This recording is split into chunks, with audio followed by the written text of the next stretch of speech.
नमस्कार, मैं डॉक्टर विनेता मनोविज्ञान विभाग से स्माइल नेशनल महिला पीजी कॉलेज मेरठ से।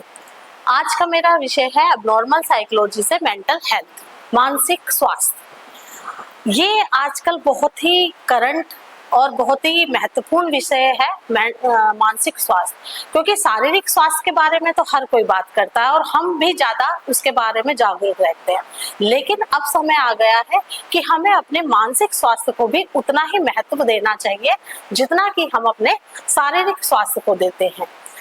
मानसिक स्वास्थ्य मानव जीवन के समग्र स्वास्थ्य का महत्वपूर्ण हिस्सा होता है।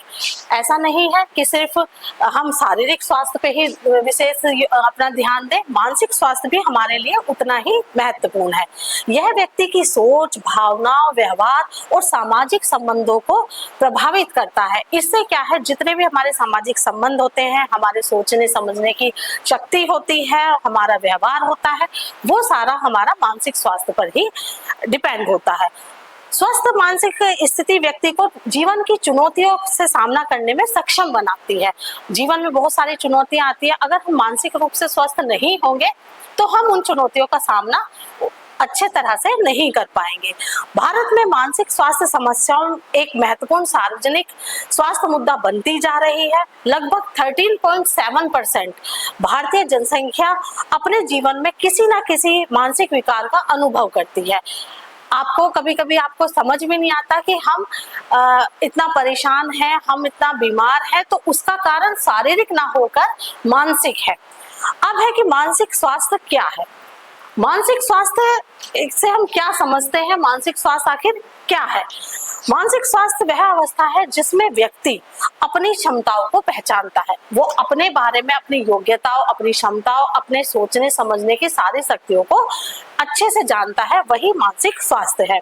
जीवन के सामान्य तनावों का वो अच्छे से सामना कर सकता है, उनसे डील कर सकता है और अपने विचारों, अपनी भावनाओं पर नियंत्रित कर सकता है, उत्पादक रूप से कार्य कर सकता है। बहुत सारी चीजें हमारे जीवन में इस तरह की होती हैं कि हमें एकदम से सिचुएशन आती है तो हमें उसमें अपनी क्रिएटिविटी दिखानी होती है। तो जो मानसिक रूप से स्वस्थ व्यक्ति होगा वो उस तरह के उत्पादक कार्य में अपना बेस्ट देगा। फिर है समाज में योगदान दे सकता है। देखिए, सभी को पता है मनुष्य एक सामाजिक प्राणी है, हमें समाज के साथ रहकर सामाजिक कार्य करने होते हैं। कोई भी व्यक्ति अकेला अपने आप में कुछ नहीं कर सकता, हमें दूसरों के सहयोग की आवश्यकता होती है और दूसरों को हमारे सहयोग की आवश्यकता है, तभी ये समाज का जो एक चक्र बना है वो अच्छे से चल पाएगा। तो हम जितना अच्छा समाज में अपना योगदान दे सकेंगे उतना ही उसी को हम कह सकते हैं कि वो व्यक्ति मानसिक रूप से स्वस्थ है। विश्व स्वास्थ्य संगठन यानी कि WHO के अनुसार मानसिक स्वास्थ्य केवल मानसिक रोगों की अनुपस्थिति नहीं है। मतलब ये नहीं कह सकते कि अगर हमें मानसिक विकार नहीं है कोई तो हम मानसिक रूप से स्वस्थ है, बल्कि भावनात्मक, मनोवैज्ञानिक और सामाजिक कल्याण की भी एक स्थिति है। अगर ये तीनों चीजें हमारे अंदर मौजूद है तभी हम अपने आप को मानसिक रूप से अच्छे से स्वस्थ मान सकते हैं। अब है कि मानसिक स्वास्थ्य के मुख्य आयाम कौन कौन से हैं, उसके कौन कौन सी चीजें उसमें देखने को मिलती हैं। तो उसमें है भावनात्मक स्वास्थ्य, उसको हम कह सकते हैं, जैसे कि भावनाओं को समझना और नियंत्रित करना। बहुत सारी चीजें होती हैं, बहुत सारी भावनाएं होती हैं, हमारे संवेग होते हैं। अगर हम उनको सही समय पर सही तरह से दर्शाते हैं और उन पर अच्छे से नियंत्रित कर पाते हैं तो हम मानसिक रूप से स्वस्थ व्यक्ति हैं। फिर है मनोवैज्ञानिक स्वास्थ्य। मनोवैज्ञानिक स्वास्थ्य से यहाँ क्या तात्पर्य है, सोचने समझने की शक्ति हमारे में अच्छी होनी चाहिए, निर्णय लेने और आत्मसम्मान से जुड़ा होता है। कोई भी सिचुएशन आई, हमने उसको समझा, उसके बारे में सोचा और उसके हमें किस तरह से उससे निपटना है उस बारे में हमने एक निर्णय लिया। हमारी सेल्फ रिस्पेक्ट क्या है, हमें किस तरह से काम करना है, किन परिस्थितियों में अपने आप को कहाँ तक हमें लेकर जाना है, वो भी एक मानसिक स्वास्थ्य का ही लक्षण है। स्वास्थ्य, सामाजिक स्वास्थ्य, देखिए मैंने पहले भी आपको बताया कि मनुष्य एक सामाजिक प्राणी है और समाज के हिसाब से ही उसको अपने कार्य करने हैं और समाज के दूसरे व्यक्तियों के साथ उसे अंतरक्रिया करके ही अपना योगदान देना है। तो दूसरों के साथ स्वस्थ संबंध बनाना भी मानसिक रूप से स्वस्थ व्यक्ति की अपनी एक पहचान है। अब है कि भारत में मानसिक स्वास्थ्य की क्या स्थिति है। भारतीय परिप्रेक्ष्य में अगर देखा जाए तो भारत में मानसिक स्वास्थ्य समस्याओं का बोझ काफी अधिक है। पहले के समय में तो मानसिक स्वास्थ्य को इतना महत्वपूर्ण माना भी नहीं जाता था जितना कि शारीरिक स्वास्थ्य पर, और आज भी हम शारीरिक रूप से अगर थोड़ा सा भी वो होते हैं, हम तुरंत डॉक्टर या डॉक्टर्स की मतलब पास जाते हैं, सलाह लेते हैं। मानसिक रूप से अगर हमें कोई विकार या मानसिक रूप से हमें कोई तकलीफ है तो हम उसके लिए फिर भी आज भी समय लेते हैं। हम अपने आप को वहां नहीं ले जा सकते, वहां नहीं रख सकते कि हमें मानसिक रूप से कोई परेशानी हो गई है। और जिसमें कि अगर हम देखें तो आजकल बहुत सारी शारीरिक समस्याओं का कारण भी मानसिक समस्याएं होती हैं, हमें पता नहीं चलता, लेकिन कहीं ना कहीं वो हमें मतलब वो हम मानसिक स्वास्थ्य हमारे शारीरिक स्वास्थ्य पर प्रभाव डालता ही है। अब है कि लगभग 1 में से 10 भारतीय किसी न किसी मानसिक स्वास्थ्य समस्या से ग्रसित होते हैं। लेकिन वही बात है कि हम पहले शारीरिक ही उसको देखते हैं, मानसिक की तरफ हम बाद में बढ़ते हैं। भारत में लगभग 197 मिलियन यानी कि 119.7 करोड़ लोग मानसिक विकारों से प्रभावित हैं। मतलब इतने लोग हैं कि वो मानसिक रूप से प्रभावित है। भारत में मानसिक रोगों का उपचार में अंतर है, 70 से 92% तक अभी उसके उपचार में हमें उतनी सुविधा नहीं कर पाए हैं। और कारण है सामाजिक कलंक। वो जैसे कि मैंने आपको पहले भी बताया, सब लोग क्या है उसको एक सामाजिक कलंक, अगर मानसिक रूप से हो जाएगा तो सीधा कहा जाएगा कि ये तो पागल है। इन कलंक या उसकी वजह से हम मानसिक स्वास्थ्य की तरफ कम जाते हैं। फिर है मानसिक स्वास्थ्य सेवाओं की कमी। हमारे जितनी स्वास्थ्य सेवा मतलब शारीरिक स्वास्थ्य सेवाएं हमारी आगे बढ़े हैं, उतने मानसिक स्वास्थ्य सेवाएं अभी उतनी कार्यरत हमें नहीं है, उतना कार्य नहीं कर रही है। लेकिन अब बहुत ज्यादा ये सब चीजें भी होने लगी हैं। फिर है जागरूकता की कमी। भाई अगर अवेयर ही नहीं है व्यक्ति कि आपको शारीरिक के साथ साथ या सिर्फ मानसिक ही रोग हुआ है या मानसिक ही आपको कोई परेशानी हुई है, तो आप उस तरह के डॉक्टर, उन तरह के सलाहकार, उन तरह के पेशेवर लोगों से सलाह लीजिए। तो जागरूकता की कमी भी इसका एक बहुत बड़ा कारण है। फिर है आर्थिक और सामाजिक तनाव। बहुत सारे आर्थिक चीजें भी हमें इस तरफ जाने से रोकती हैं, सामाजिक स्ट्रेस जो होता है वो भी हमें इस तरफ जाने से रोकती है। अब है मानसिक स्वास्थ्य के घटक, यानी कि इसके कंपोनेंट कौन कौन से हैं। मानसिक स्वास्थ्य कई तत्वों से मिलकर बना है, ये बहुत सारी चीजों से मिलकर बना है। जैसे कि भावनात्मक संतुलन। भावनात्मक संतुलन से यहाँ हमारा कहने का तात्पर्य है खुशी, दुख, गुस्सा आदि भावनाओं को नियंत्रित करने की क्षमता। यानी कि जहाँ खुशी की बात है वहां व्यक्ति खुशी दिखाए, जहाँ दुख की घटना है वहां दुख अपना दिखाए। तो जहां ये सब चीजें नॉर्मल है तो वो सारी चीजें मानसिक स्वास्थ्य में देखने को मिलती है। फिर संज्ञानात्मक कार्य, इसमें है कॉग्निटिव फंक्शन। क्या है? सोचने, समझने, निर्णय लेने की क्षमता। अगर व्यक्ति अब सोचने समझने में परिपूर्ण है, वो अपनी विकट परिस्थितियों के साथ बहुत अच्छे से निर्णय ले पा रहा है या बहुत अच्छे से कार्य कर पा रहा है, परिस्थितियों के साथ निपट रहा है, तो वो मानसिक रूप से स्वस्थ व्यक्ति है। फिर है आत्मसम्मान, स्वयं के प्रति सकारात्मक दृष्टिकोण। ये बहुत जरूरी है। अगर हम अपने ही प्रति पॉजिटिव नहीं है तो हम दूसरों के प्रति कैसे हो सकते हैं? क्योंकि पहले अपने आप से प्रेम, अपने आप पे विश्वास करना सबसे ज्यादा जरूरी है। फिर हम दूसरों पे विश्वास करेंगे, हम दूसरों के साथ संबंध स्थापित करेंगे। फिर है सामाजिक संबंध। जैसे कि पहले भी कहा गया, समाज और परिवार के साथ आपके स्वस्थ संबंध होने चाहिए। परिवार, समाज, पहले व्यक्ति क्या है, परिवार का ही तो हिस्सा होता है, उसके बाद वो सामाजिक बनता है, सामाजिक प्राणी कहलाता है। तो परिवार में उसके जितने भी सदस्य हैं उनके साथ उसका जितना सौहार्दपूर्ण संबंध होगा, वही व्यक्ति आगे जाके समाज में भी अपना 100% देगा।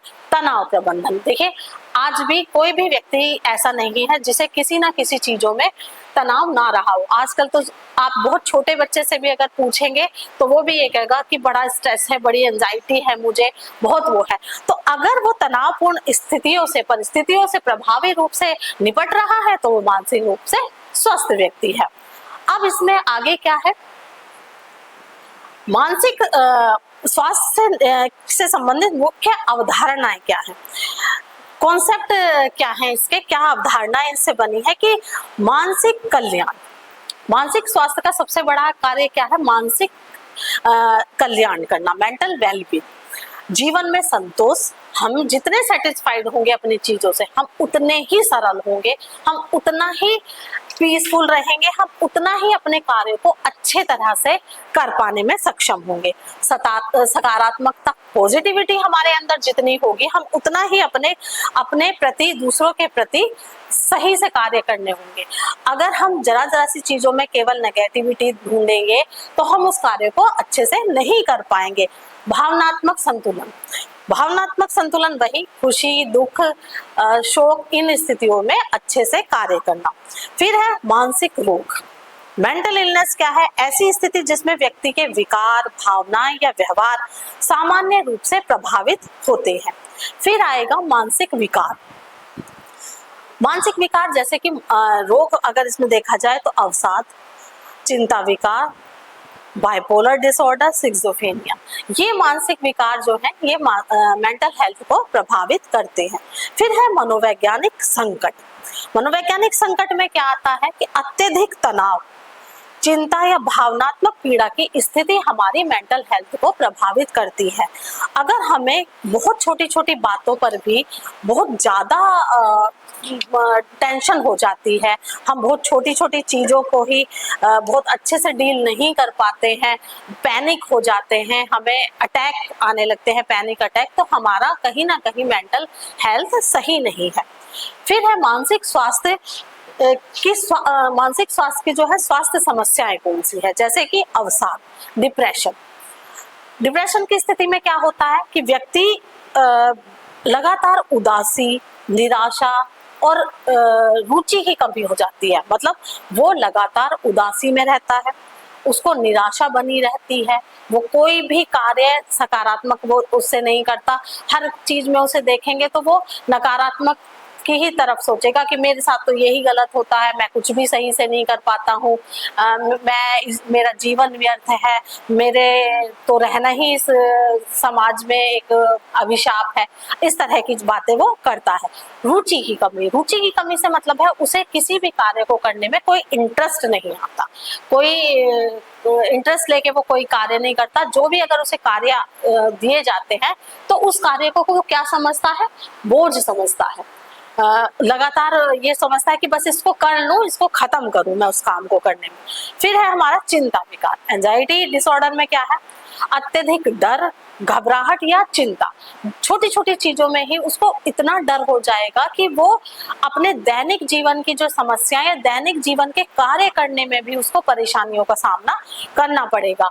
पैनिक अटैक उसको आने लगेंगे, घबराहट उसको महसूस होने लगी, उसका रोंगटे खड़े हो जाएंगे, कपकपी आ जाएगी, दूसरों के सामने के में बोलने में तकलीफ होगी उसे, और चिंता की स्थिति में वो रहेगा।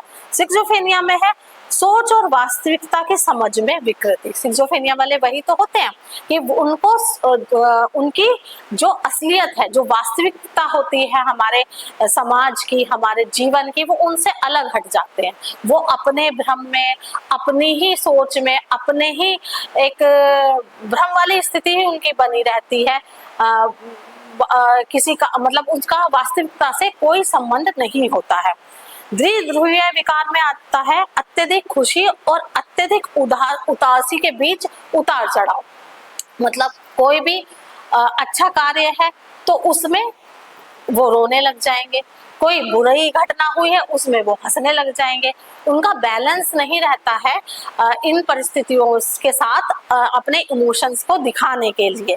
कभी अपने आप ही बहुत खुश हैं, बिना बात के ही, मतलब कोई कारण नहीं है, तब भी वो बहुत खुशी अपनी दिखाएंगे। कभी क्या है, बहुत उदासी है, कोई भी उनके मतलब कोई परेशानी नहीं है घर में, परिवार में, किसी भी तरह के उसमें, लेकिन फिर भी वो इतनी रोने लगेंगे, चीखने चिल्लाने लगेंगे, उदासी जैसा महसूस करेंगे, डिप्रेशन में आ जाएंगे, ना किसी से बात करेंगे, ना खाना खाएंगे टाइम से, वो सारी चीजें उसमें आ जाती है। फिर है नशा संबंधी विकार। नशा संबंधी क्या है, शराब और अन्य पदार्थों की लत। व्यक्ति क्या करने लगता है, वो जब इन सारी चीजों से अवसाद है, चिंता है, सिजोफेनिया है, बाइपोलर डिसऑर्डर है, इन सब से जब अपने वो डील नहीं कर पाता तो वो क्या है, शराब या अन्य जो मादक द्रव्य होते हैं उनकी तरफ जाने लगता है, क्योंकि उससे उसे उन चीजों से अलग हटने की एक वो हो जाती है कि मेरा काम तो मतलब उसको ये रहता है कि नशे में रहूंगा तो मुझे इन सब चीजों से निजात मिल जाएगी, मैं इन सब चीजों को सोच नहीं पाऊंगा। शराब पीने लगता है वो ज्यादा, क्योंकि नशा उसको सोचने समझने की शक्ति उसकी कम करने लगता है। अब है मानसिक स्वास्थ्य को प्रभावित करने वाले कारक। भाई मानसिक स्वास्थ्य को कौन कौन से कारक हैं जो प्रभावित करते हैं? उसमें हमारे बहुत सारे कारक काम करते हैं।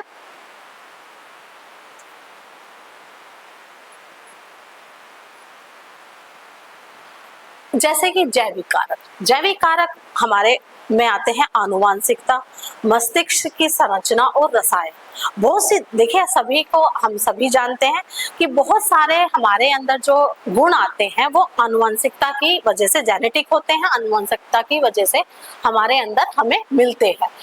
जैसे हमारी और वो 7 पीढ़ी तक हमारे अंदर आ सकते हैं, मतलब वो गुण हमारे माता पिता में हो सकता है ना हो, लेकिन दादी बाबा और पीछे के जो हमारे पूर्वज होते हैं, यानी कि 7 पीढ़ी के आनुवांशिक गुण या अवगुण दोनों ही कहा जा सकता है, अगर वो हमारे अंदर है तो वो चीज हमारे अंदर मानसिक स्वास्थ्य को प्रभावित करती है। जैसे कि हमारी कोई मानसिक रूप से प्रभावित कोई व्यक्ति हमारे परिवार में रहा होगा और उसके जीन्स हमारे अंदर आ गए हैं, तो ज्यादा संभावना रहती है कि हमें भी वो विकार मिल जाए। लेकिन फिर है मस्तिष्क की संरचना और रसायन। हमारे मस्तिष्क की संरचना इस तरह की होती है, या जैसे मस्तिष्क आघात भी कई बार हो जाते हैं कि कोई चोट लग गई, हम पहले बड़े अच्छे से थे, नॉर्मल थे, लेकिन एक्सीडेंट या किसी वजह से हमारे मस्तिष्क में चोट हो गई है या कुछ हार्मोनल डिसबैलेंस हो गया है, तो उनकी वजह से भी हमारा मानसिक स्वास्थ्य प्रभावित हो सकता है। फिर है मनोवैज्ञानिक कारक। मनोवैज्ञानिक कारक के अंतर्गत आते हैं हमारी पर्सनैलिटी, हम किस व्यक्तित्व के हैं, हमारी पर्सनैलिटी कैसी है, हम चीजों को किस तरह से लेते हैं। अगर हम पॉजिटिव और एक बहुत पर्सनैलिटी क्या है, पर्सनैलिटी ये नहीं है कि हम सिर्फ बाहरी आवरण हमारा पर्सनैलिटी है, नहीं, व्यक्तित्व में हमारे बाहरी और आंतरिक गुण दोनों ही सम्मिलित होते हैं। अगर हमारे आंतरिक गुणों में, आंतरिक संरचना या आंतरिक गुणों में कोई परेशानी है तो भी हम मानसिक रूप से प्रभावित माने जाएंगे। आत्मसम्मान, हमारे अंदर जितना आत्मसम्मान होगा, सेल्फ रिस्पेक्ट होगी, उतना हम मानसिक रूप से स्वस्थ व्यक्ति माने जाएंगे, क्योंकि अपने आप में स्वस्थ रहना बहुत ज्यादा आवश्यक है। तनाव से निपटने की क्षमता, तनाव से निपटने की क्षमता में क्या आ जाएगा कि देखिए, दैनिक जीवन में रोज कुछ ना कुछ तनाव होते हैं, छोटे बड़े सभी तरह से। अगर आप वर्किंग है, आप घर में आपका ऑफिस का टाइम हो रहा है, ये एक बहुत कॉमन मैं बता रही हूँ आपको, एक आपके घर में बहुत, मतलब आपको घर का भी काम करना है, फिर आपको ऑफिस भी आना है, आप टाइम से निकले और ट्रैफिक आपको मिल गया, तो आप क्या हो जाएंगे, एकदम तनाव आ जाएगा आपको, आप एकदम उसमें हो जाएंगे कि मेरी तो हाँ एब्सेंट लग जाएगी या मैं लेट हो जाऊंगा। लेकिन उसमें क्या है, आप स्वस्थ होंगे तो आप पैनिक नहीं होंगे। उस स्थिति में आपको ये होगा, आप एक अपने ऑफिस पे एक मैसेज डाल देंगे कि किसी कारण से मैं लेट हूँ और मैं थोड़ा लेट आऊंगा। तो इनसे ये हुआ क्या, उस स्थिति से, उस परिस्थिति से डील करना, हम उसको कैसे, तो ये कौन कर पाता है, जो मानसिक रूप से स्वस्थ व्यक्ति होगा। लेकिन जो तनाव और उसमें और पैनिक वाली स्थिति में होगा, वो वहीं पर परेशान हो जाएगा। वो क्या करेगा फिर कि मैं जा ही नहीं रहा हूँ या फालतू में मेरी एक छुट्टी लग गई है। फिर है सामाजिक कारक। मानसिक स्वास्थ्य को बहुत सारी चीजों में सामाजिक कारक भी प्रभावित करते हैं, जैसे कि गरीबी देखिए, कहने के लिए ये होता है, लेकिन गरीबी का मतलब है कि हम जो हमें मौलिक हमारी आवश्यकताएं हैं, जो हमें चीजें मिलनी चाहिए, वो हमें नहीं मिल पा रही, तो उससे क्या होगा, आप उन व्यक्तियों से अपने आप पीछे हो जाएंगे जिन्हें वो सुविधाएं मिल रही हैं। अगर आप गरीब हैं तो आप अच्छे स्कूल में नहीं पढ़ सकते या अपने बच्चों को नहीं पढ़ा सकते, तो वो व्यक्ति क्या है, वो पहले ही उस रेस से थोड़ा पीछे हो गया। तो ये सामाजिक कारण है जो मानसिक स्वास्थ्य, अगर वो पीछे हो गया तो उसका कहीं ना कहीं प्रभाव आपके मानसिक स्वास्थ्य पर भी पड़ेगा। पारिवारिक समस्याएं, बहुत सारे जो परिवार होते हैं उनमें बहुत सारी समस्याएं होती हैं, जैसे विघटन, पारिवारिक विघटन होता है, पारिवारिक अलगाव होता है। रिसर्च में ये देखा गया है, जिन परिवारों के बच्चों ने ये विघटन और अलगाव अपने जीवन में देखा होता है, वो कहीं ना कहीं जाकर मानसिक रूप से परेशान या उनमें कोई ना कोई मानसिक विकार कहीं कभी ना कभी देखने को मिल जाता है, क्योंकि उन्हें वो पूरा स्नेह, पूरा अटेंशन, पूरी वो सुविधाएं नहीं मिली जो एक नॉर्मल परिवार या एक अच्छे परिवारों के बच्चों को मिलती है। अगर माता पिता अलग रहते हैं तो वो एक के परिवार, एक की देखभाल, एक के केयर से वंचित रह जाएंगे। तो वो कमी कहीं ना कहीं जाकर आगे जाकर उनके लिए मानसिक विकार जैसा रूप ले लेती है। बेरोजगारी, देखिए बेरोजगारी आज के सामाजिक परिप्रेक्ष्य में बहुत ही बड़ा हमारे लिए कलंक है। बहुत से व्यक्ति, बहुत से नौजवान जो है वो शिक्षा भी पूरी करते हैं, अपनी सारी चीजें वो करते हैं, लेकिन उनको सफलता नहीं मिल पाती, वो रोजगार नहीं उनको मिल पाता। तो क्या होता है, वो फिर फ्रस्ट्रेशन और अवसाद की स्थिति में आ जाते हैं। कभी कभी ये चीजें आत्महत्या तक ले जाती है व्यक्ति को। वो आत्महत्या करने पर मजबूर हो जाते हैं कि मैं इतना मेहनत करके यहाँ तक पहुंचा, मैंने इतनी डिग्रियां ली हैं, लेकिन फिर भी मेरे पास सरकारी नौकरियां या जिस तरह की मैंने पढ़ाई की है वो मैं सफलता प्राप्त नहीं कर पा रहा हूँ। फिर है सामाजिक दबाव। सामाजिक दबाव ये होता है कि हमें समाज में अपने कुछ कर्तव्य निभाने होते हैं, कुछ जिम्मेदारियां हमारे ऊपर दी जाती हैं। अगर हम उन चीजों को नहीं कर पा रहे हैं तो उन सभी चीजों का प्रभाव, एक प्रेशर हमारे मतलब ऊपर बना रहता है कि हम उन चीजों को फुलफिल नहीं कर पा रहे, हम उन चीजों पे अच्छे से काम नहीं कर पा रहे हैं, तो वो भी हमारे मानसिक स्वास्थ्य को प्रभावित करने के लिए एक महत्वपूर्ण कारक का रूप ले लेते हैं। अब है मानसिक स्वास्थ्य के लक्षण कौन से होते हैं। मानसिक स्वास्थ्य के लक्षणों में हम देखेंगे कि बहुत सारे स्वास्थ्य संबंधी लक्षण, बहुत सारी चीजें हमारी होती हैं। अत्यधिक चिंता या डर, ये लक्षण है कि हम कैसे पहचाने कि मानसिक रूप से स्वस्थ नहीं है व्यक्ति। छोटी छोटी चीजों में भी उसको बहुत ज्यादा डर लगना, बहुत ज्यादा एंजाइटी फील होना, बहुत ज्यादा चिंता में रहना, ये एक शुरुआती लक्षण हमारे आ जाते हैं मानसिक रूप से अस्वस्थ व्यक्ति होने के। फिर है लगातार उदासी। उदासी का मतलब कि वो उसको कोई परेशानी नहीं है, सब नॉर्मल हमें दिख रहा है, लेकिन फिर भी वो उदास है, फिर भी वो नकारात्मक चीजें सोच रहा है, फिर भी वो अपने होने पर सवाल उठा रहा है कि मैं वो चीजें नहीं कर पा रहा हूँ जो मुझे अच्छे से करनी चाहिए या मैं कर रहा हूँ। नींद की समस्या। नींद की समस्याओं में क्या है, सबसे पहले हमारी नींद डिस्टर्ब होती है अगर हम मेंटली परेशान होने लगते हैं। हमें स्वस्थ व्यक्ति के लिए क्या है, 7 से 8 घंटे नींद लेना आवश्यक है। जब हम इन मानसिक विकारों की तरफ होने लगते हैं या हमें मानसिक स्वास्थ्य संबंधी समस्याएं उत्पन्न होने लगती है, तो हमारा सबसे पहले नींद डिस्टर्ब होनी शुरू हो जाएगी, नींद की समस्या हमारी आनी शुरू हो जाएगी।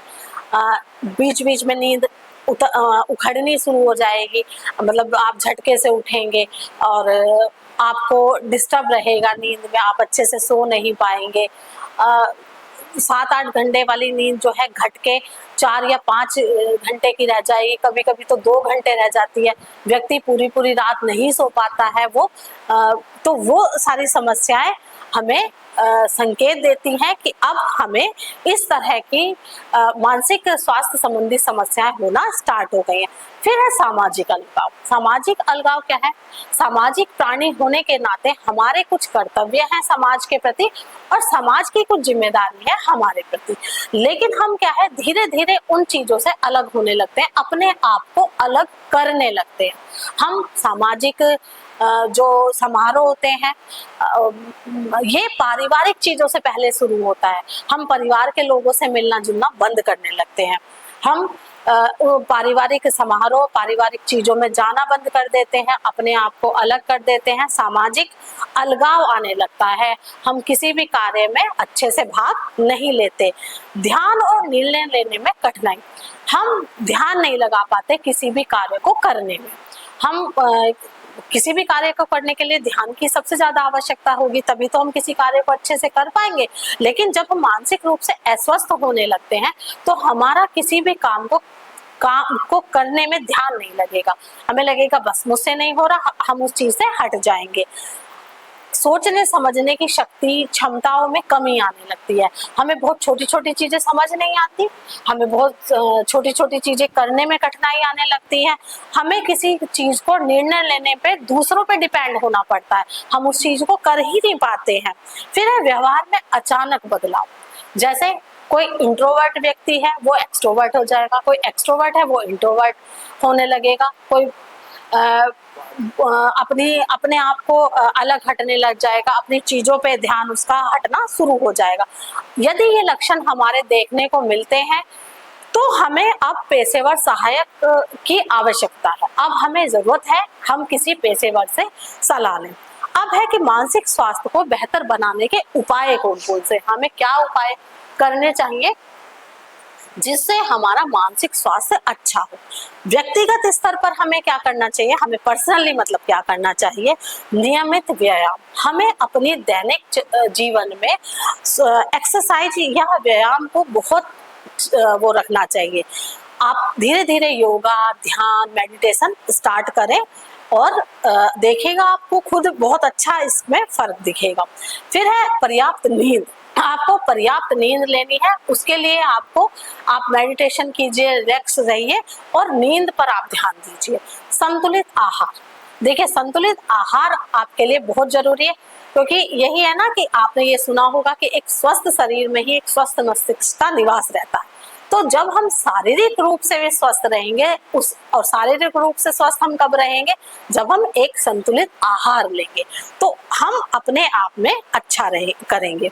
ध्यान और योग, वही मैंने आपको कहा कि जितना ध्यान और हम योग करेंगे उतने ही हम व्यक्तिगत स्तर पर मानसिक रूप से स्वस्थता की तरफ बढ़ेंगे।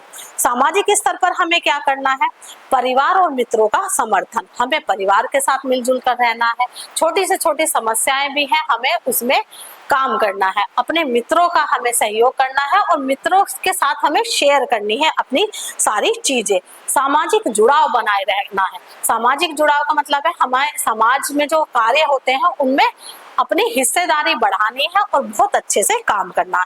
पेशेवर सहायता, अगर हमें दिक्कत है तो हमें मनोवैज्ञानिक परामर्श, मनोचिकित्सा और दवा उपचार की तरफ बढ़ना है। इसमें कभी घबराना नहीं है, किसी से शर्म नहीं करनी है।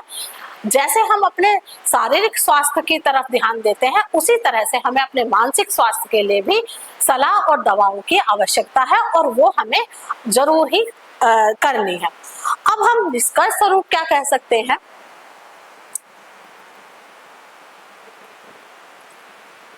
निष्कर्ष स्वरूप हम कह सकते हैं कि मानसिक स्वास्थ्य व्यक्ति के समग्र स्वास्थ्य का महत्वपूर्ण हिस्सा है, हम इसे नकार नहीं सकते। मानसिक स्वास्थ्य समस्याएं व्यक्ति के जीवन, परिवार और समाज को प्रभावित करती हैं। जागरूकता, शिक्षा और समय पर उपचार से इन समस्याओं को कम किया जा सकता है। ये बहुत ही जरूरी है कि हम इसका समय पर उपचार करें, हम इसके प्रति जागरूक रहें और समाज में मानसिक स्वास्थ्य के प्रति कलंक को समाप्त करें। तो मेरा आपसे यही निवेदन है कि मानसिक स्वास्थ्य भी उतना ही महत्वपूर्ण है जितना कि शारीरिक स्वास्थ्य। तो इसी के साथ आज हमारा ये विषय समाप्त होता है। हम आगे नए विषय के साथ फिर से मिलेंगे। धन्यवाद।